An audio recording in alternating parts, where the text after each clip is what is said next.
Deutschland, Türkei, USA, Türkei und wieder nach Deutschland. Das ist so die Kurzform unserer letzten 7 Jahre. Wie alles angefangen hat, ja, 2019 hatten wir eigentlich alles, was man sich vorstellen kann. Ein Haus, Stabilität, Sicherheit, unsere Tochter war auf dem Weg und trotzdem haben wir Deutschland verlassen. Und noch was, Leute, ich werde jetzt nicht wie jeder perfekte YouTuber, hier reden.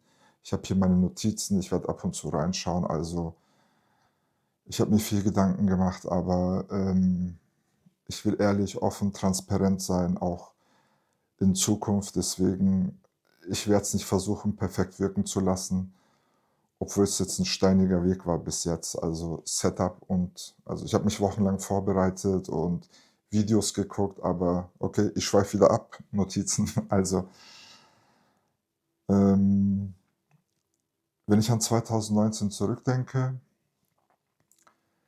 wir haben wirklich Herzblut in das Haus gesteckt, weil es war ja so gedacht, dass wir ein Leben lang dort bleiben, weil warum tut man sonst ein Haus kernsanieren? Also, wir haben Wände eingerissen, Planungen gemacht. Wirklich, also jede Steckdose hatte seinen Platz. Warum kommt es dahin? Warum kommt es dahin? Also, alles war super geplant. Mein Highlight war natürlich meine Outdoor-Küche, aber traurig ist es, ich habe es leider nur zweimal benutzt und ja, war vielleicht nicht meine beste Investition. Wir haben ungefähr ein Jahr in dem Haus gelebt. Dann sind Dinge passiert, die dieses Haus leider nicht mehr zu unserem Zuhause gemacht haben. Es hat sich nicht mehr richtig dort angefühlt und dann setzt man sich hin und denkt: „Was machen wir jetzt?“ Der erste große Gedanke war eigentlich, wir vermieten das Haus und ziehen einfach, was weiß ich, in die nächste Stadt, in das nächste Dorf, aber einfach erst mal weg von dort. Dann hatte meine Frau eine super Eingebung, weil meine Frau hat immer schon eigentlich davon geträumt, in die USA auszuwandern und hat mir so langsam auch diesen Floh in mein Ohr gesetzt, sagen wir es mal so. Und dann dachten wir: „Hey, warum ziehen wir eigentlich minimal um, machen wir es richtig und wandern einfach aus?“ Nach ein paar Recherchen hat sich dann aber rausgestellt, USA ist ein bisschen schwieriger auszuwandern, weil, Visum, Geld und das Nächste, mit einer Neugeborenen in die USA auszuwandern, ist auch ein bisschen riskant. Also, es hat sich riskant angefühlt. Und wir haben uns gedacht: „Okay, was dann?“ Und da ist dann uns eingefallen: „Hey, wir sind ja eigentlich ursprünglich aus der Türkei, also unsere Eltern. Wie wäre es denn, wenn wir erstmal in die Türkei ziehen, also in die Türkei auswandern?“ Haben uns dann 'n bisschen informiert. Es klang dann sehr leicht, war's auch ja und nein, also alles hat seine Hürden. Dann haben wir uns, erkundigt, Visum war kein Problem. Wir sind zwar deutsche Staatsbürger, aber wir haben diese Mavi-Card, das heißt, wir können, ohne Visum in der Türkei leben. Dann kam die nächste Frage, ähm, wohin?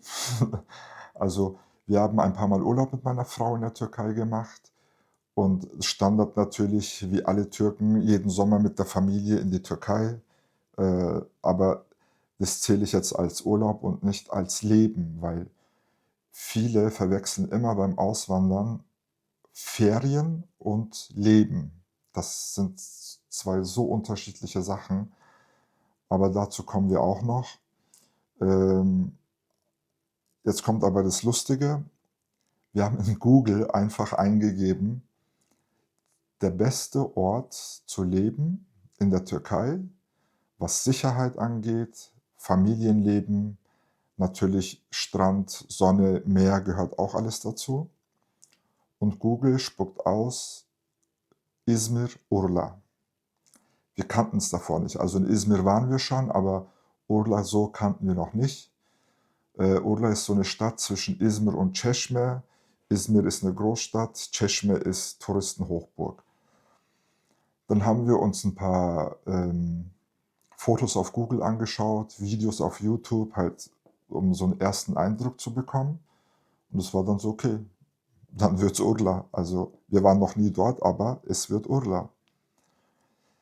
Der nächste Step war, Freunden und Familie zu sagen, dass man auswandert. Könnt ihr euch vorstellen natürlich, was kam?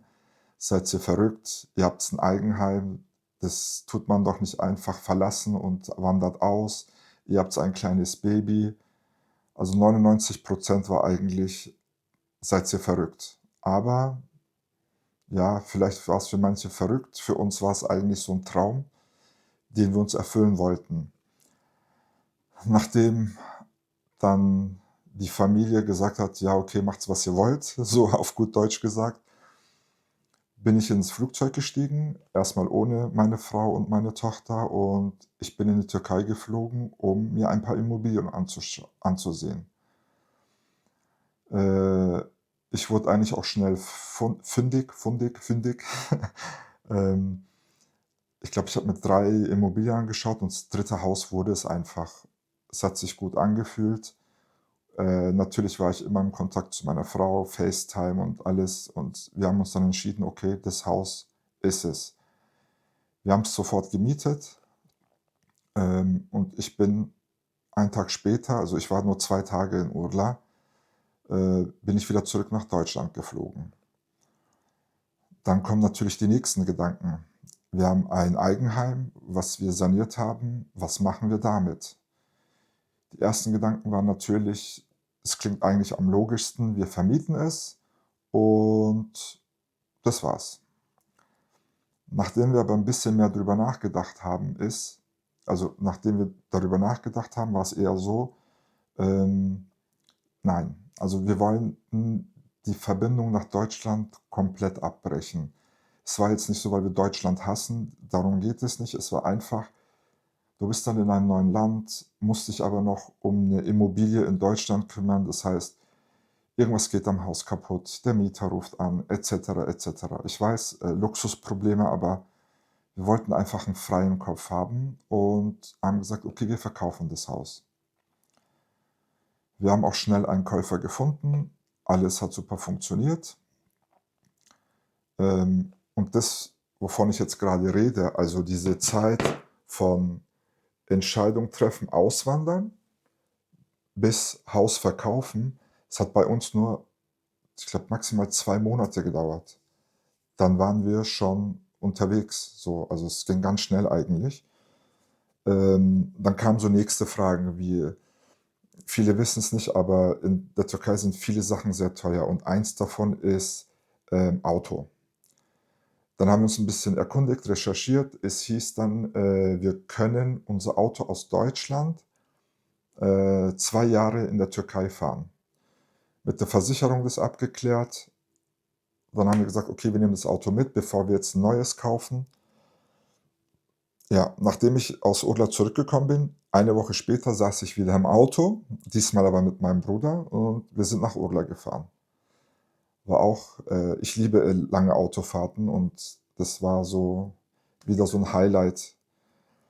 Dann sind wir halt in die Türkei gefahren, haben das Auto dorten gelassen, haben mit meinem Bruder noch ein 2 schöne Tage dorten, verbracht und sind wieder zurückgeflogen.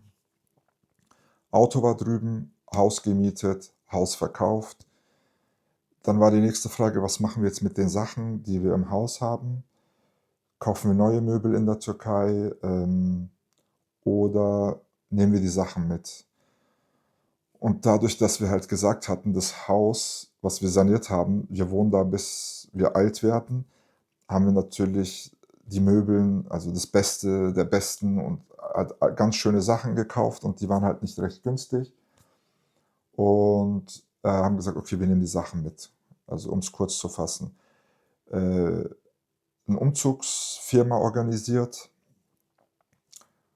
Ja, auch lustige Geschichte, kommt aber in anderen Videos. Der hat die Sachen eingepackt. Wir haben es natürlich so organisiert, dass der Umzugswagen einen Tag, bevor wir in die Türkei fliegen, kommt. Das hat dann auch funktioniert. Die letzte Nacht haben wir dann bei unseren Nachbarn verbracht, die auch gleichzeitig unsere Treu Trauzeugen sind. Liebe Grüße gehen raus an die beiden.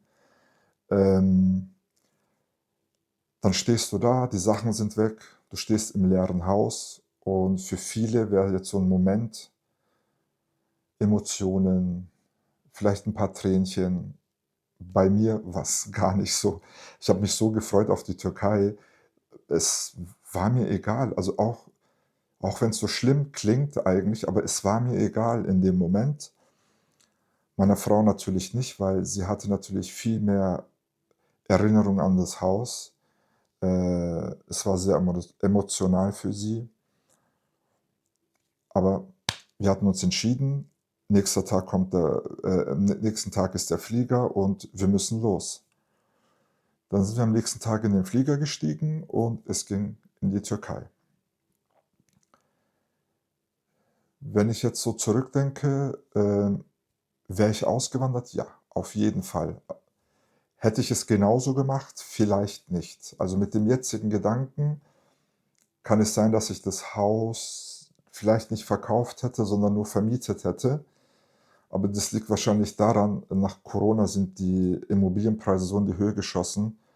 Und wenn ich halt mir mal vorstelle, was damals wert, was jetzt wert, deswegen ist dieser Gedanke da, ich hätte es eigentlich, nicht verkaufen sollen, aber, man kann jetzt nichts dran ändern. Das Einzigste, was halt, schmerzhaft war, ist, und ich habe ja gesagt, ich werde in meinen Videos jetzt und auch in Zukunft immer transparent bleiben. Ich werde euch immer beide Seiten erzählen, weil Auswanderung ist etwas, jeder hat andere Emotionen, jeder hat andere Ziele, jeder hat andere Familienstrukturen, weil es ist wieder auch was anderes, wenn man jung ist und frisch verheiratet oder noch ein Pärchen ist und auswandert, und es ist was anderes, wenn man Kinder hat und auswandert. Weil auf YouTube und auf Instagram und als was für, Plattformen es gibt, zu 99 was ich sehe, ist, die Leute reden nur von den schönen Seiten. Ja, es gibt viele schöne Seiten, aber es gibt auch schlechte Seiten und es gibt auch Seiten, die vielleicht nicht zutreffend für euch sind oder für dich sind. Also, und ich will halt das alles in den nächsten Videos aufzählen, worauf man achten muss, an was man denken muss. Es ist nicht einfach so, man sieht's ja in Social Media, die meisten Leute machen so schöne Videos und: „Oh, es ist so geil hier, es ist so geil hier.“ Ja, ist es, aber dann zeig mal die Zeit, wo du nicht diese schönen Videos filmst, was da los ist. Ob du nicht Diskussionen hast mit deinem Partner, ob es nicht auch Streit gibt. Also, Gefühle, Emotionen, Geld, alles ist mit dabei und ich werde über alles mit euch sprechen. Kurz Notizen schauen. Oh, ich bin schon sehr weit. Wisst ihr, was lustig ist?